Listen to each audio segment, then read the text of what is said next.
Hemoglobina, vamos a ver la hemoglobina entonces, ¿ya? La hemoglobina, pero siempre hacia adelante, pues. Vamos acá, yo voy hacia adelante. Es el colmo, ¿no? Venir a clase con su audífono, ¿no? Se pasa, ya no cae adelante, con su audífono, es el colmo, ¿ya? Se pasa, muy caro. Hemoglobina, la hemoglobina, mira, la hemoglobina viene de clorofiblasto. El clorofiblasto hasta el reticulocito sin núcleo, ¿no? El reticulocito se forma el 20% de la última, el 20% de la última hemoglobina, ¿no? Y aquí está la formación de la hemoglobina, ¿eh? Entonces siempre, como les digo, las palabras son nuestros amigos. Entonces, ¿cuál sería? Hemoglobina. Globina y el grupo hemo más globina. Globina, 4 cadenas de globina más 4 grupos hemo, ¿no? ¿Y de qué están formados los grupos hemo? De protoporfirina más hierro. Protoporfirina más hierro. ¿Ya?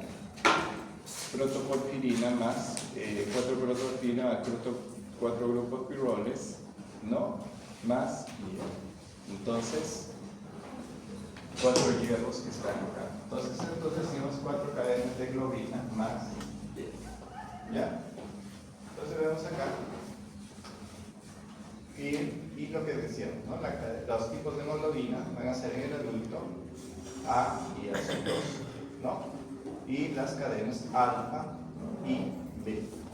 Alfa y gamma. ¿Ya?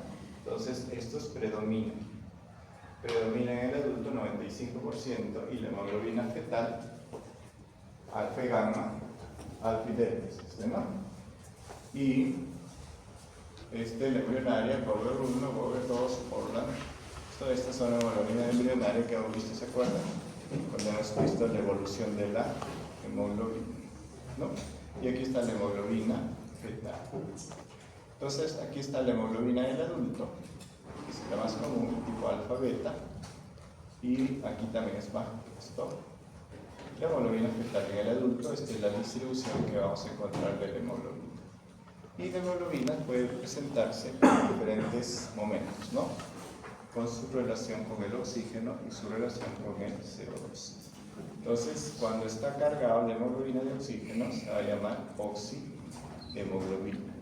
Y cuando está una hemoglobina reducida, está cargada de CO2, escuchen la palabra CO2, se llama desoxihemoglobina, cargada de CO2. Cuando la methemoglobina o hemoglobina oxidada está cargada de ion férrico, no se une al oxígeno, es la methemoglobina, y que está cargada con monóxido de carbono, se llama carboxihemoglobina. Entonces a veces uno se puede confundir, ¿no? Si yo hablo de carboxihemoglobina, a veces decimos, no, esto es el CO2. No, acuérdense, esto no se vayan a confundir. Y cuando está cargada de CO2, que es lo que nosotros se llama desoxihemoglobina, cuando está cargada de monóxido de CO2, de monóxido de carbono, se llama carboxihemoglobina.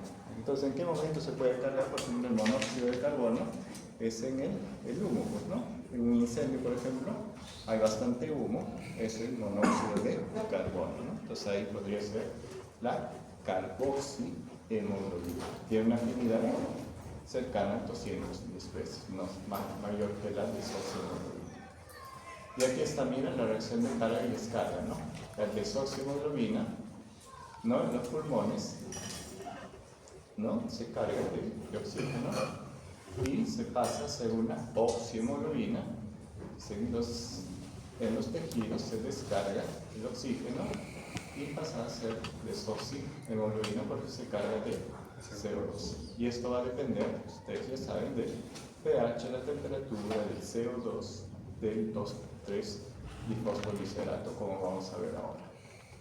Entonces, y esto es, digamos, lo que dicen, ¿no? Oxígeno en pulmones, saben que el oxígeno llevado se descarga el oxígeno en el tejido, y del tejido se carga CO2 y lo llevamos hacia los pulmones, y esto es un poquito de lo básico que sabemos. Y vemos cómo se está cargando y descargando de acuerdo a las necesidades. Ahora vamos a ver esto, ¿no? Ahora miren, vamos a ver que la hemoglobina, hay una relación importante. La hemoglobina, aquí está la hemoglobina del adulto, alfa beta, alfa gamma, alfa delta, y vemos aquí la hemoglobina, la más común, la hemoglobina A, que es 97%, y su relación con la glicación, ¿no? Con la glicación. Entonces, la hemoglobina glicada es lo normal, es cerca de 6%, de hemoglobina glicada. Entonces, cerca del 6%. ¿Ya? Miren, estas son las formas, cómo se glica. Pero acá está lo que nos importa a nosotros. Aquí está lo que nos importa a nosotros. Aquí está la glucosa más la hemoglobina. Y aquí está la glicación de la hemoglobina. Pásanos. Glicación de la hemoglobina. ¿Por qué, ojo, ojito, es importante? ¿Por qué? Porque la glicación de la hemoglobina, que es la glicación con fructosa, la glicación con glucosa 6-fosfato, la glicación con ácido pirúvico, la glicación con glucosa, la glicación y así, ¿no? Y esta es la que nos importa, la glicación con glucosa, la HbA1c. ¿No? Esto es lo que nos importa a nosotros, ¿no? Y esto, esa es la glicación que, digamos, nos sirve para definir diagnóstico y para definir, ¿qué? Para definir diagnóstico y seguimiento de tratamiento en pacientes con diabetes mellitus. ¿Ya? Entonces, nos sirve el diagnóstico y en el manejo para diabetes mellitus. La glicación de la hemoglobina con glucosa. ¿Cuál es el tipo? HbA1c. Entonces, cuando les hablen ustedes de glicación de la hemoglobina, no les están específicamente hablando de la glicación con la glucosa, ¿no? Les están hablando de glicación con fructosa, pero lo que sí en la parte clínica están en los laboratorios, les dosan la glicación con glucosa, ¿ya? Eso es lo que les van a dosar en el laboratorio. Las guías dicen que el paciente que tiene una hemoglobina glicosilada una hemoglobina glicosilada mayor de 6.5 ya se define como diabético o diabetes mellitus. ¿Ya? Ya se define como paciente con diabetes mellitus. Y si tienen ustedes un paciente con seguimiento con diabetes, por ejemplo, empiezan con un seguimiento, empiezan con una hemoglobina glicosilada más de 10 y definitivamente es un paciente que tiene necesidades de iniciar insulina. ¿Ya? No pueden darle antidiabéticos orales, por ejemplo, ¿no? Entonces tenemos hemoglobina glicosilada. Fácil. Aquí está la curva de disociación de la hemoglobina, ¿no? La P50, la saturación de la hemoglobina. La saturación de la hemoglobina, dice, es la PO2 a la cual la hemoglobina está saturada al 50%, es decir, cuando dos de los 4 grupos hemos están unidos al oxígeno, ¿no? Son 4 grupos hemos, están unidos cuando 2 de los grupos hemos, es PO2 a la cual la hemoglobina está saturada al 50%. O sea, cuando el PO2, la P50, es el 25, tenemos que la saturación de la hemoglobina está al 50%, ¿no? Entonces, siempre esto vamos a recordar que esto va a ser a nivel del mar. Ya recuerden esto, que esto va a ser a nivel del mar. ¿Cuál es la P50 a nivel del mar? El PO2 a la cual la hemoglobina está saturada al 50%. La P50 va a ser cuando el PO2 es 25 milímetros de mercurio. Entonces, esta curva de la hemoglobina se va a desplazar hacia la derecha o se va a desplazar hacia la izquierda, dependiendo de qué. Dependiendo, cuando se desplaza hacia la derecha, es que todas estas situaciones hacen que la hemoglobina se desprenda del oxígeno. Y cuando se desplaza hacia la izquierda, hacen que la hemoglobina atrape su oxígeno, ¿ya? Atrape el oxígeno. ¿Ya? Adelante. Entonces, recordemos eso, ¿ya? Cuando se desplaza hacia la derecha, la hemoglobina permite que se desprenda ese oxígeno. Y cuando hablo yo de desplazamiento hacia la izquierda, hace que la hemoglobina atrape o concentre el oxígeno. Por ejemplo, digamos, aquí hablamos del efecto Bohr. ¿Ya? Entonces, si entendemos el concepto del efecto Bohr, vamos a entender todos estos, ¿ya? Vamos a entender todos estos. ¿Qué dice el efecto Bohr? Cuando aumenta la PCO2 y disminuye el pH, disminuye la afinidad de la hemoglobina por el oxígeno. Entonces, analicemos y escuchemos bien lo que dice. Cuando la concentración de CO2 es alta, como en los tejidos periféricos, se une CO2 a la hemoglobina y la afinidad por el oxígeno disminuye, haciendo que éste se libere. El efecto Bohr. ¿Hemos entendido? ¿Estamos entendiendo eso? ¿Sí? Entonces, esto está sucediendo en los tejidos, ¿ya? Porque en los tejidos que hay incremento de CO2, ¿no? Entonces, ¿qué hace la hemoglobina? Capta CO2 y libera ese CO2. ¿Estamos? Entonces, por eso, ¿qué es lo que está sucediendo? Pues a mayor CO2. O sea, esto está liberando, ¿qué? Está liberando oxígeno. Entonces, si ya entendí el efecto Bohr, entonces yo puedo decir, ¿quién me desplaza la curva hacia la derecha? La disminución del pH, el aumento del difosfoglicerato, el aumento de la temperatura y bueno, la disminución del pH. ¿Entienden? ¿Ya? Entonces, analizando este cuadro así nada más. Entonces, primero entendamos para el concepto. ¿Cómo debo entender el concepto? El desplazamiento hacia la derecha, estoy hablando que libero el oxígeno, libero el oxígeno. ¿Cómo voy a entender la liberación del oxígeno? Con el efecto Bohr. Concentración alta de hemoglobina y la afinidad por el oxígeno disminuye.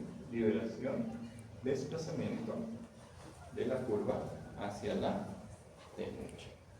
¿Ya? Recuerden eso. Es bien complejo como para recordar por lo menos toda la vida, ¿no? Porque es muy, digamos, son datos muy intensos, porque tendrían que repasar cada 2 meses, ¿no? Para haber entendido, o sea, no entendido, ¿no? O sea, para recordar siempre, ¿no? Pero lo que sí necesito que entiendan, que hay una curva de desplazamiento a la derecha y una curva de desplazamiento hacia la izquierda, y dependen de algunas circunstancias. Eso es lo que sí quiero que entiendan, ¿ya? Entonces, en periferia la curva se va a desplazar hacia la derecha, y obviamente en los pulmones hacia la izquierda, ¿no? ¿Ya? Eso sí, pues, ¿no? Eso sí tiene que estar en mi cabeza así metido, ¿no? Porque ya lo entendí lo que está tratando de decir, ¿ya? Y el otro va a ser lo contrario, ¿no? El efecto Aldana. Vamos a ver. El efecto Aldana. Ahora vamos a entender el efecto Aldana y vamos a entender lo contrario acá. Dice, el efecto Aldán, obviamente, dice, ocurre en los capilares pulmonares cuando la elevada concentración de oxígeno hace que se reduzca la afinidad de la hemoglobina por el CO2. Esto desplaza la curva a la izquierda, aumentando la afinidad por el oxígeno hasta 500 veces más. O sea que desplaza la curva hacia la izquierda. ¿Ya? Desplaza la curva hacia la izquierda. ¿No? Entonces atrapa el oxígeno mayormente. Entonces lo mismo, el aumentar el pH, la disminución del fosfoglicerato, la disminución de la temperatura. ¿Ven? Entonces ya lo entendí, el efecto Aldán y el efecto Bohr. ¿Ya? Entonces uno en la periferia y otro en el pulmón. ¿Ya ven? Ya lo entendí fácil y listo. Ya no se me va a olvidar. Ahí está, 2,3-difosfoglicerato promueve la descarga de oxígeno a los tejidos. ¿De dónde me está saliendo? De acá, ¿no? Promueve la descarga del oxígeno hacia los tejidos. ¿De dónde me sale esa conclusión? De acá. Aumento del 2,3-difosfoglicerato me sale de acá. 2,3-difosfoglicerato promueve la descarga del oxígeno a los tejidos. Y ahí me salió una conclusión tan rápida, ¿no? Sé que está escrito nada más. Dice, la presión de oxígeno baja a altitud elevada. Presión de oxígeno baja a altitud elevada, menos oxihemoglobina, menos inhibición de la producción de 2,3-difosfoglicerato, ¿no? Menos inhibición, se aumenta el 2,3-difosfoglicerato, la afinidad más baja de la hemoglobina por el oxígeno, ¿no? Descarga aumentada de oxígeno hacia los tejidos, ecuación negativa. Entonces, ¿qué es lo que va a suceder? Menos soporte a los tejidos y va a hacer que va a haber menos soporte a los tejidos. ¿Y qué es lo que va a suceder? Va a haber que esto es lo que va a suceder acá. Va a tener mayor necesidad de ¿qué? De producción de eritrocitos. ¿Ya? Y esto es lo mismo, ¿no? Solo que está. Aquí hay algunas cosas que, por ejemplo, sí podríamos hacer, ¿no? La temperatura baja, la metahemoglobinemia, la carboxiemoglobinemia, ¿no? La carboxiemoglobinemia. Aquí está, por ejemplo, la hemoglobina fetal. Eso sí podríamos hacer, hemoglobina fetal, ¿no? La hemoglobina fetal, eso sí que no lo hemos hablado, ¿no? La hemoglobina fetal. Hemoglobina fetal. ¿Ya? Entonces estamos hablando, tiene mayor afinidad por hemoglobina fetal tiene mayor afinidad por el oxígeno, o sea, se desplaza hacia la izquierda. ¿Ya? Entonces tiene su razón de ser, pues, ¿no? No olvidar, mira, analicemos. Cuando la afinidad de la hemoglobina por el oxígeno es alta, la P50 baja, la curva se desplaza hacia la izquierda, ¿no? Cuando la afinidad de la hemoglobina es alta, ¿no? ¿Nos damos cuenta? Cuando la afinidad del oxígeno es alta, la P50 baja. No, la curva se desplaza hacia la izquierda, pues, ¿no? Se altera el suministro de oxígeno a los tejidos, lo que estimula la producción de eritropoyetina y aumenta la masa de glóbulos rojos, lo que da como resultado eritrocitosis. ¿Estamos de acuerdo? O sea, como la P50, o sea, cuando se desplaza hacia la izquierda, no, la P50 baja, ya no hace. No. Ahora el otro, por el contrario, cuando una hemoglobina tiene una baja afinidad por el oxígeno, entonces, ¿qué significa? Está entregando demasiado oxígeno. Estas variantes entregan más oxígeno a los tejidos por gramo de hemoglobina, puede producirse una anemia leve y la desaturación de la hemoglobina puede acompañarse de cianosis, digamos. Pero el cuerpo no es esto. Bueno, esto, digamos, son situaciones fisiológicas que van bien, ¿no? No tan bien, no es que se van produciendo de un rango patológico, ¿no? Por ejemplo, si entramos por ejemplo, hay situaciones en que podemos entrar en rangos patológicos, acidosis permanente, pero pero son rasgos patológicos que nosotros lo vamos a corregir, ¿no? ¿No? La destrucción eritrocitaria, esto sí es bien bonito y bien importante. Aquí está, mira, 120 días. Y esto también para que cuando vean ustedes la parte de patología de la anemia, se llama aquí en la universidad, pero este curso es hematología, sí, ¿no? Patología clínica. Dice 120 días. ¿Qué sucede? Se destruye en el vaso, se destruye, y el hierro, ¿qué pasa? Regresa a la médula ósea. Pero aquí está lo bonito, miren. La hemoglobina, ¿qué hace? Se metaboliza. Entonces, ¿qué hace? ¿Cómo se metaboliza? La globina. ¿La globina qué es? Una proteína, ¿no? Entonces, ¿cómo es proteína? ¿Qué va a pasar? Pues no, va a regresar al pool de proteínas, ¿no? Y el grupo hemo, ¿qué es el grupo hemo? Es hierro más protoporfirina, ¿no? ¿Se acuerdan? Entonces, ¿qué va a suceder? Con la hemoxidasa se va a convertir en biliverdina. Pero ojito, todo está sucediendo en la sangre, en el sistema reticular endotelial, y se va a convertir por la biliverdina oxidasa o reductasa en bilirubina no conjugada, insoluble. Bilirubina no conjugada. ¿Ya? Y de ahí, ¿qué va a suceder? Pues se va a acoplarse a la albúmina y va a llegar al hígado, donde se va a conjugar. ¿Ya? Y esto ya, bueno, ustedes lo han visto en digestivo, ¿no? Pero ¿qué nos interesa? ¿Qué me interesa acá? Hasta aquí, ahorita les explico por qué me interesa. Y la biliverdina, ¿qué hace? Libera el hierro, pues, ¿no? Estamos, el grupo hemo libera su hierrito, sus 4 hierros, y es transportado por la transferrina, ¿no? ¿Qué lo transporta? ¿Hacia dónde? Lo transporta hacia la eritropoiesis, para la médula ósea, para formar eritropoiesis, ¿eh? Y que vivan 120 días y seguimos todo el ciclo del hierro. Ahora, ¿por qué es importante esto? La biliverdina y la formación de la bilirubina no conjugada. ¿Por qué es importante? Es importante porque en procesos patológicos como las anemias hemolíticas, en procesos patológicos como las anemias hemolíticas. Entonces, para que ustedes no se pierdan, digamos, ¿cómo es una anemia hemolítica? ¿Cómo se imagina? El glóbulo rojo se destruye, ¿no? Ya no importan los mecanismos ya, pero imagínense que los glóbulos rojos, los 4 pulmones por ahí se están destruyendo, ya no importa el mecanismo, pero se está destruyendo, ¿no? Y todos esos glóbulos rojos que están liberando hemoglobina, ¿no? Entonces, cuando se libera hemoglobina,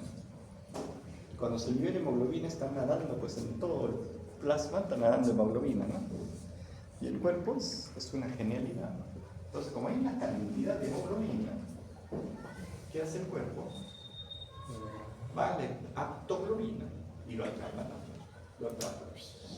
y se lo lleva a la aptoglobina, una cantidad de aptoglobina, y se lo lleva ¿hacia dónde? Hacia el vaso, o al hígado, ¿no? Al hígado lo lleva, ¿no? Pero, como hay cantidad de aptoglobina, la aptoglobina pues se consume, y ¿qué sucede? Y toda esa cantidad de hemoglobina que está ahí, bueno, se divide en grupo de hemoglobina y se comienza a metabolizar en biliverdina y bilirubina no conjugada. Entonces, esta bilirubina no conjugada, también llamada bilirubina indirecta, se comienza a elevar, y el paciente se pone de color amarillo. Ya es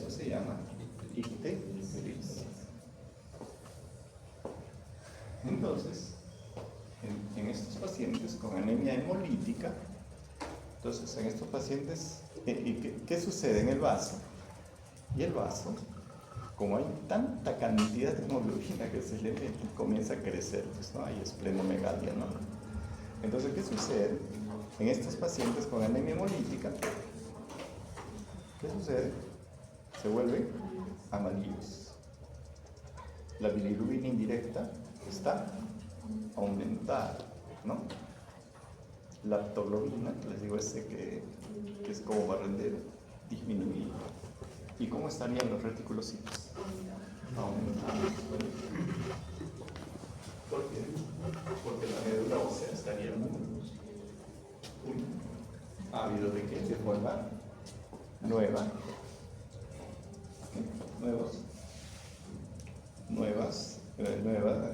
retículos glóbulos rojos, bueno.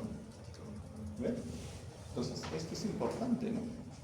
Por eso es importante estudiar para saber qué es lo que va a pasar, ¿no? No es que ya se tenga que la bilirrubina no conjugada y nada más. Entonces, la destrucción eritrocitaria y la importancia de la bilirrubina indirecta. Cantidad excesiva de bilirrubina indirecta, a eso se va a llamar ictericia. Entonces, bilirrubina indirecta, autoridad, estatrobulina, y bueno, eso lo llaman ¿no? Ahora vamos a ver algo de sencillo sobre el grupo sanguíneo, el factor G. El grupo sanguíneo ya es un estudio desde mucho antes, hacían antes histoquímica con esto. Y hay una historia, miren, desde 1901. El sistema A fue descubierto por Carl Dexter, convirtiendo en el primer grupo sanguíneo conocido, ¿no? Sistema ABO. 1901, imagínense. 1901. ¿No? Qué raro, ¿verdad? El premio Nobel en 1930. Estaría vivo también, mira, Livingstone descubrió los anticuerpos del sistema RH. Los grupos sanguíneos se asocian con diferentes determinantes antigénicos sobre la membrana de los eritrocitos de todas las especies animales, ¿no? Esto lo han visto ustedes ya en práctica. Descrito 285 antígenos de grupos sanguíneos organizados en 29 sistemas de grupos, ¿no? Entonces nosotros lo que estudiamos son dos grupos, ¿no? Son dos, el sistema ABO y el sistema RH, ¿no? Es lo que nosotros estudiamos, pero hay pues, un montón de grupos, ¿no? Las dos clasificaciones más importantes son el sistema ABO y el factor RH. También es llamado el sistema del grupo histosanguíneo. Y antes, pues, que se decía que para ver la paternidad también se veía pues, por el grupo sanguíneo, ¿no?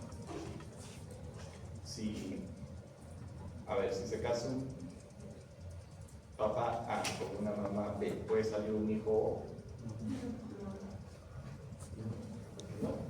O sea, no es papá. No, Caio, tú que eres un crítico severo de la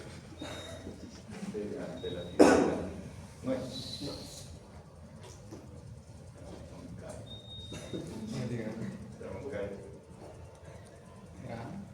Nada, debería ser quemada en la hoguera la joven. Tal vez era adoptada. ¿Qué? Tal vez era adoptada. Adoptado. Claro, pero si nace de su vientre, ¿cómo va a ser adoptado?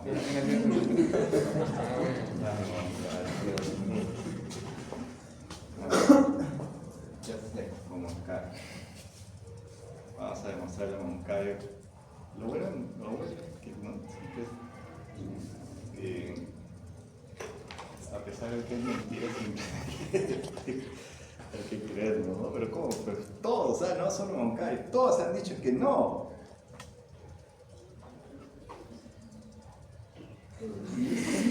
¿Qué diría que sí? Claro.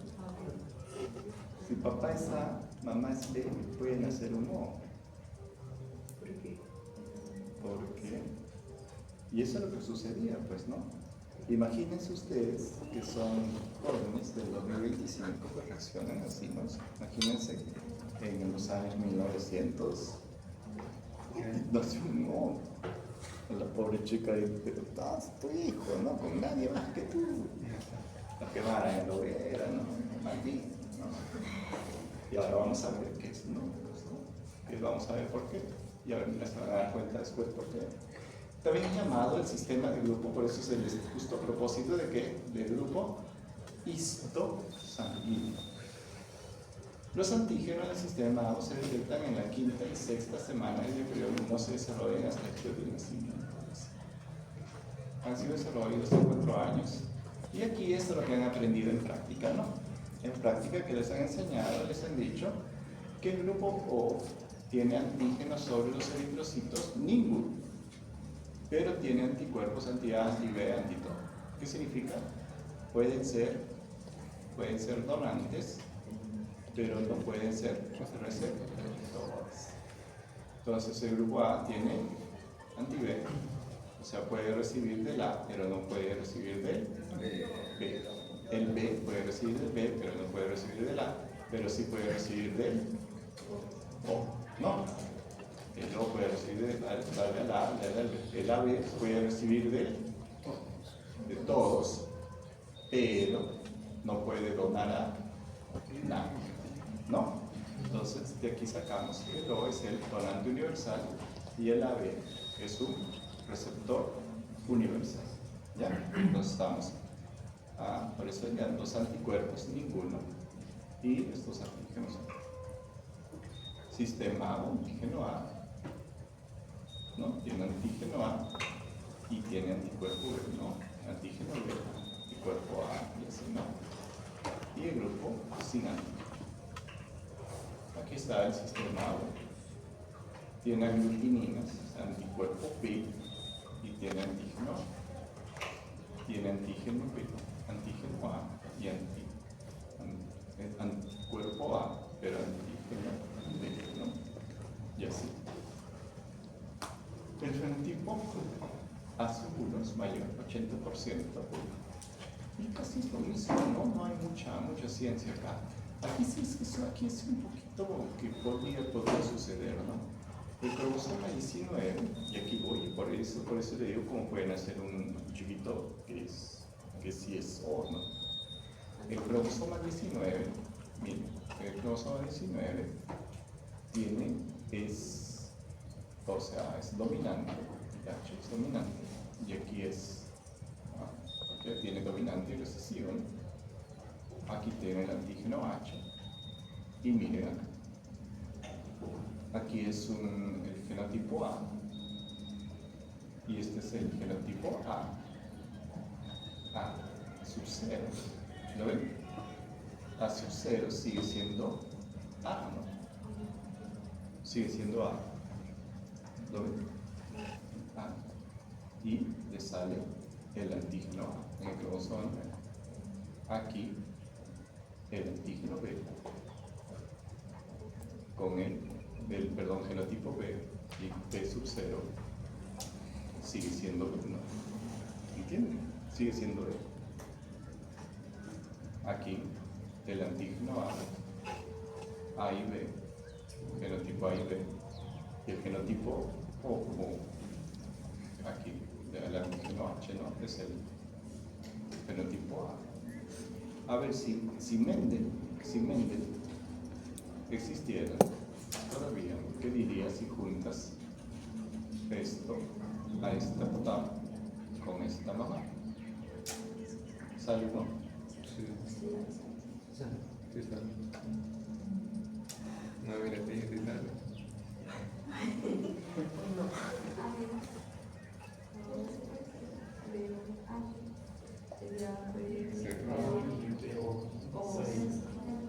Pues de hecho, sí puede ser. ¿Sale o no sale? Sí sale. No digo. Mira, si juntas a este papá con esta mamá, esta mamá es, ya digamos, este papá es A, esta mamá es B. Si juntas, te sale un chiquito. ¿O no? No. Sí, pero. ¿Cómo que sí, pero sí? 25% de posibilidades que te salga, ¿no? Yo, de 4 hijos, hay una posibilidad de que salga uno de grupo B. Otro AB todavía, ¿no? ¿Ya ven? Porque son ustedes tan... Imagínense, por eso el 2025, imagínense en los años 1900. Y lo que más, y aquí el grupo HH, que son grupos raros. Y aquí está. Entonces, ¿de dónde sale esto? Mira, esto gráfico lo va a hacer mejor acá. El grupo sanguíneo A tiene azúcares terminales, acetilgalactosamina más glucosa.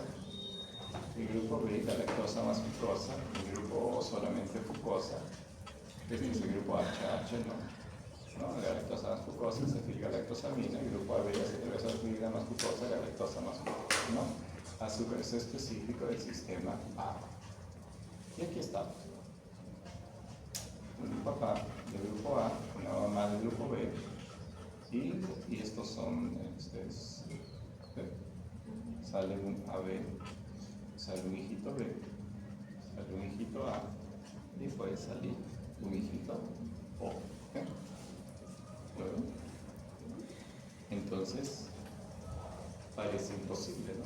Un A con un B le sale un O. ¿Por qué? Porque no necesitan ser dominantes, a no ser que sean pues, los dos dominantes, ¿no? Estos dos si juntas sí es imposible que van a salir pues no. Pero esto no, este es Mendel puro, pues no. Este es Mendel puro. Estructura del sistema, bueno, mayor cosa. Y este fenotipo Bombay es muy, digamos, son grupos muy reducidos de familias, como les digo, son familias Bombay, ¿de dónde vendría Bombay? De la India, ¿no? Herencia de 2 genes recesivos son clasificados dentro del grupo ausencia de antígenos A, B, H, o sea, no hay ningún antígeno. Producen cuerpos anticuerpos anti-H, anti-A, anti-B de forma natural. Solo se transfundió con personas del mismo grupo sanguíneo, ¿no? Que este es de emergencia y te dicen, no, tienes intrafundido, sí, pero ¿qué? No, soy grupo Bombay. ¿Qué de qué edad? ¿No? Bueno, frecuencia del tipo fenotipo, el más común es el grupo O, esto está mal. Y esto es lo que ustedes han aprendido en práctica, ¿no? Cómo se hace, ¿no? Más cosas que no hay que hablar de esto, ¿no? ¿Cómo se hace la transfusión? Pero nada, el grupo O, el grupo AB. Y esto de la transfusión, esto también lo pueden aplicar este gráfico. Miren, el grupo O a la B, para que nos hagan un favor, el grupo A al B, entonces hacen esto, ¿verdad? Acá, y así, ¿no?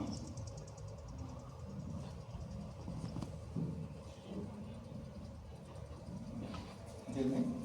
El grupo O puede transfundir al O, puede transfundir al B, a la B, el A a su mismo grupo, el B a su mismo grupo, el AB a su mismo grupo, el B a la B, el B a la B puede transfundir al O. ¿Entienden este gráfico? Ya no sé, ya me empiezo de tanta cosa. Ahí tienen. ¿Lo ven? Puede recibir sangre de acá y ahí con este gráfico ya lo tienen todo, ¿no? Todo esto puede donar sangre aquí. Ya lo entiendo. Anticuerpo del sistema O se sabe del anticuerpo del antígeno que se carece, los anticuerpos del sistema O se producen resultado de la exposición, después de 3 y 6 meses de vida. Sistema RH, 1940, factor RH en el macaco brazos. Factor RH positivo, RH negativo. Entonces, esto también. Los antígenos del sistema RH son de naturaleza proteica, el más común que es responsable del cromosoma 1, y aquí está cuál es el más común, el antígeno D. ¿Ya? Este es. Lo recuerden, el sistema RH, el más importante es el antígeno D. Esta pregunta, por ejemplo, estas preguntas lo viste en otros exámenes. El antígeno D, este es el más importante. Y el gen responsable es cromosoma 1. La herencia RH es lo mismo.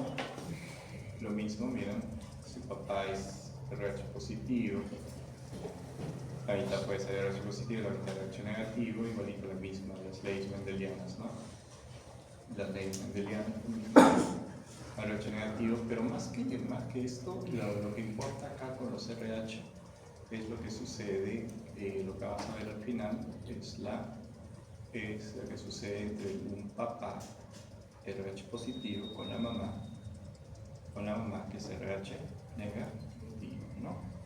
Porque puede haber una enfermedad que, ¿cómo se llama? Eritroblastosis fetal, ¿no? ¿Se acuerdan? Esto es la incompatibilidad RH. ¿Qué resulta? Que resulta que papá, bueno, la mamá, y el niñito, resulta ser, el papá es RH positivo, la mamá es RH negativo. Entonces el hijito es RH positivo. ¿Estamos? Entonces, estando en la... Entonces, ¿qué sucede? ¿Qué es lo que va a pasar? Va a crearse, va a pasar la sangre, ¿no? Va a crear la mamá va a crear ¿qué? Anticuerpos anti-RH positivos. O sea, en el primer embarazo no va a pasar nada. No va a pasar nada. ¿Qué va a suceder en el segundo embarazo? Si el niño es RH positivo.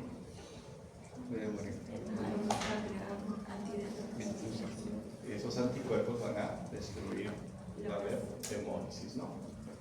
¿No? Hemólisis. ¿Ya?